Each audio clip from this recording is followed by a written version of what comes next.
Hello guys, welcome back to a new video. In this video I'm going to show you how to cancel your Prime account on Amazon. So just please stay with me. In this video I'm going to teach you how. So the first we need to go in Google, open Google here, and now we're going to search for Amazon. And once we're here we need to open this link, which is amazon.com. So we click on it, and now once you're here in the Amazon and you have logged in with the account, just go here in your account list and click on it, and here you need to go down to choose your Prime membership, which will be down below your account. Just go and choose your Prime membership.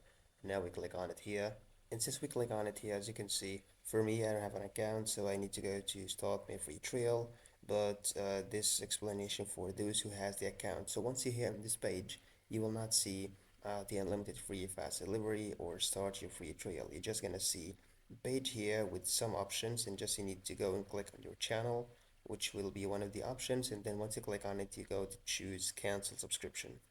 And that was all today's video. So please don't forget to like the video, subscribe to the channel, and thanks for watching.